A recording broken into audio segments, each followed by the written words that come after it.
What happens when one of America's top satirical shows shuts off the laughter and turns into a public tribunal? That was the question that defined the atmosphere from the very first second. This was no longer the familiar last week tonight. The entire studio was drowned in a silence that felt almost offensive. No cheerful theme music, no bursts of applause. Everything was staged to create a deliberate moral crisis. Steel gray light spread across the stage. Behind John Oliver, the giant backdrop displayed the U.S. Capitol cracked and twisted, a symbol of shattered trust. "Tonight," Oliver began, his voice stripped of humor, "we are not talking about a so-called political stalemate. This is not a quarrel. This is an economic crime. A deliberate act, calculated, and its consequences are not theoretical. They are flesh and blood, human beings, paying the price right now." The screen flared with harsh brightness. A sign read, "Closed. Government shutdown." The camera cut quickly through scenes. A young mother flipping open her wallet, only a few coins left. A veteran staring at an overdue electric bill, eyes hollow. A federal employee at the kitchen table, arms crossed, unsure how next week's rent will be paid. 750,000 federal workers unpaid. $1.5 billion evaporating from the economy each week. And all of this damage stems from a conscious decision made by people elected to protect this country. The screen turned blood red. Words erupted across it, jagged and furious. Crime against the people? A single drum beat, cracked like a gavel, and then silence. In that moment, the audience knew they weren't watching a late-night comedy show anymore. They were sitting in a public trial, with the United States Congress as the accused. The studio revealed itself anew. Gone were the playful reds, the satirical soundtrack. Everything was gray steel, bleak and merciless. The light dimmed over Oliver's desk. Behind him, the Capitol loomed with deep fractures, like a crumbling monument on the verge of collapse. The audience sat frozen, hushed, tense, as though they were attending a sentencing rather than a talk show. John Oliver, usually armed with sarcasm and sly smiles, sat upright, no grin in sight. He pressed his palms into the desk, eyes locked forward, less a host than a prosecutor. Beside him sat Alexandria Ocasio-Cortez. She wore a simple dark suit, but her eyes burned with indignation. Her presence was that of a key witness in the trial about to unfold. The studio had become a battlefield. The trial had begun. "Tonight, we do not speak of political gridlock," Oliver thundered again. "This is an economic crime, a deliberate act forcing millions of Americans to pay the price right now." The screen flashed once more. Closed. Government shutdown. The same haunting images replayed. The mother's empty wallet. The veteran's past due bill. The federal worker at the silent kitchen table. Oliver's voice bore down. 750,000 workers without pay. $1.5 billion lost each week.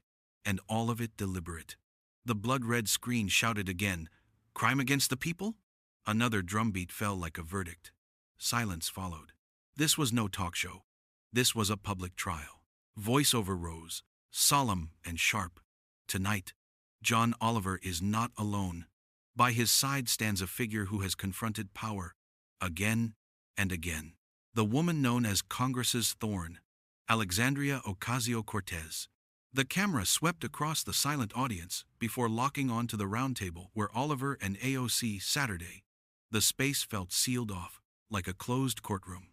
Every word, every look, would now serve as evidence before a jury of millions. Oliver's face glowed under a dim spotlight. Normally, this was the moment for a biting joke to draw laughter. Tonight, there was none. He sat straight, hands firm on the desk, his stare taut like a wire. When he looked up at the audience, his voice was slow, cold, deliberate. This would not be a normal last week tonight. The audience felt it. Their silence was heavy with expectation. Oliver spoke like a prosecutor calling the court to order. Then he turned toward his guest. AOC did not appear as a guest for banter, but as a crucial witness. Her dark suit radiated solemnity, but her eyes carried the true weight. Steady, burning, charged with suppressed rage. Oliver introduced her not with pleasantries, but as though reading the name of a witness before the court. The audience clapped, but it wasn't the warm cheer of entertainment. It sounded heavy, almost funereal, like the drumming of a funeral march. AOC gave a faint smile and a nod, not of ease, but ritual, like a witness acknowledging the judge before taking the stand. Then Oliver leaned forward, his finger tapping the desk. His voice sliced the silence. If this massive economic damage comes from a deliberate political decision, what do we call it? A tactic? Or an organized economic crime? The camera pivoted to AOC. She didn't hesitate. Her words came sharp, resolute. That is not a tactic. That is collective extortion. The definition is clear: holding hostages to achieve political ends. And the hostages are the paychecks of hundreds of thousands of American families, the basic function of our economy itself. Her reply hit like an indictment. The jury, the audience understood. They were hearing the first sworn testimony of this trial. Oliver leaned back, but not in ease. He looked like a lawyer winding up for the next tightening blow. His finger tapped faster, like the ticking of a countdown clock. Speaker Johnson, Vice President Vance, Oliver barked. Are they turning this nation into a chessboard, where the livelihoods of millions are nothing more than pawns to be bargained? The camera caught AOC's eyes flashing. Her voice cut through the air. This is a deliberate threat. This is not politics. It is extremism disguised as negotiation. When a small group can hold the entire nation hostage for their fantasies, we are no longer talking about governance.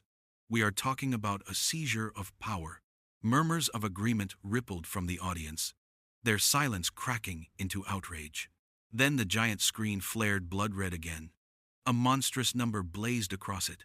$1.5 billion divided by week. The digits pulsed like the heartbeat of a bleeding nation.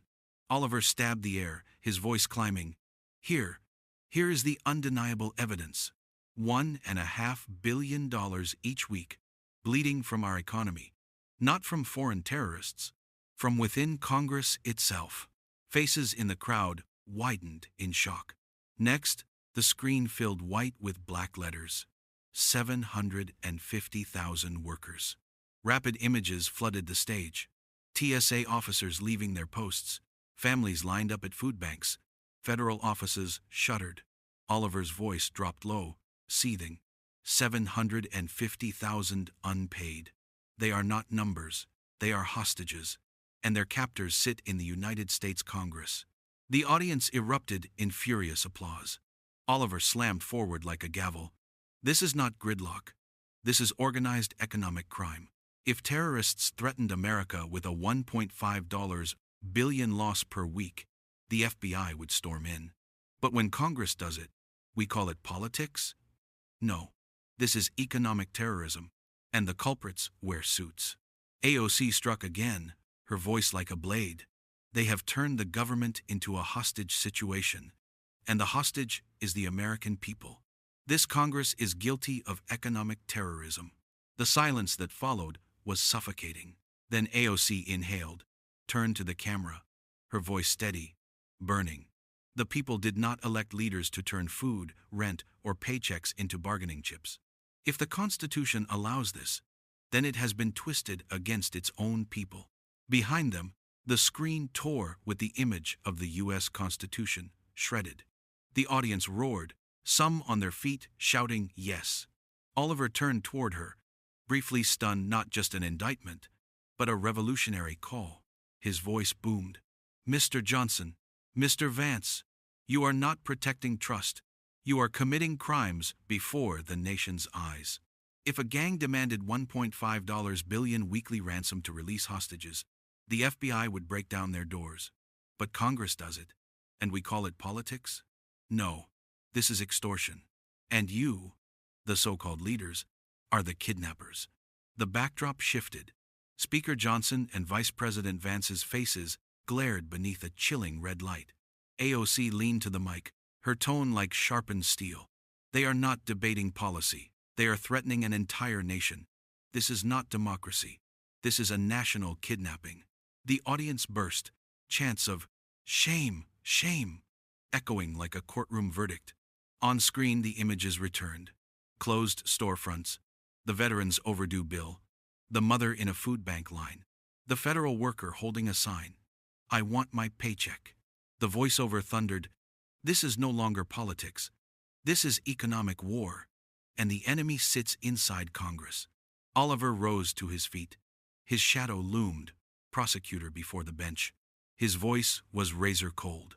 "The verdict is clear. This is not politics as usual. This is economic crime.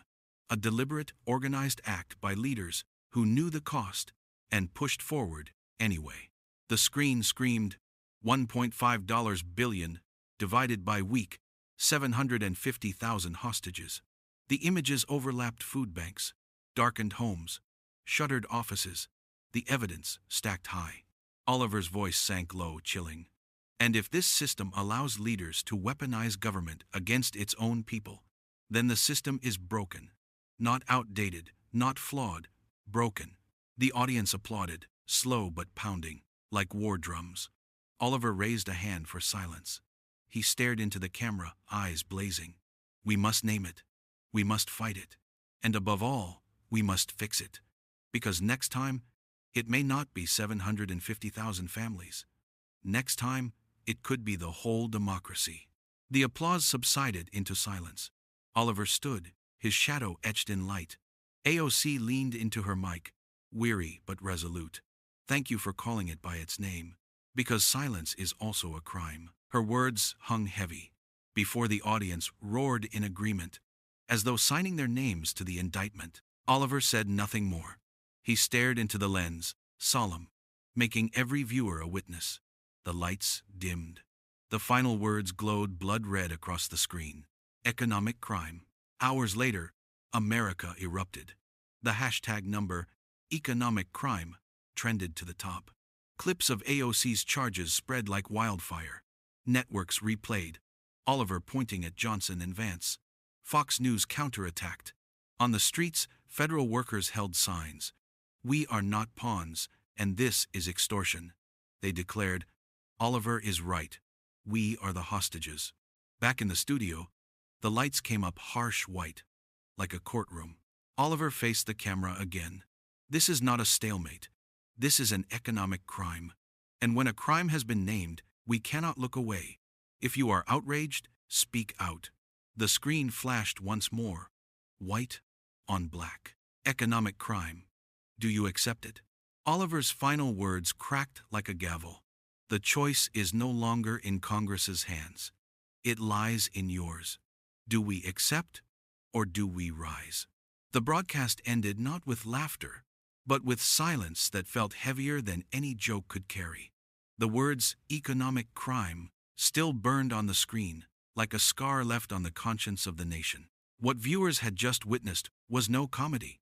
It was a public verdict, a call to awareness, and perhaps the beginning of a movement. Now the responsibility shifts outward, from the stage to every living room, every phone screen, every citizen watching. The question is no longer rhetorical. It is a demand. Will the American people accept this as mere politics, another tired stalemate to shrug at? Or will they name it for what it is, an organized crime against the very people government is meant to serve? This is where you come in. Your voice matters. By sharing this message, by engaging in this conversation, you are not just another viewer. You are part of the jury, part of the record, part of the answer history will look back on. So, do not stay silent.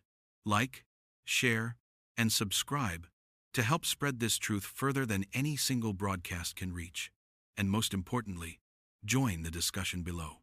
Tell us where you stand. Is this just politics as usual, or a crime against the people?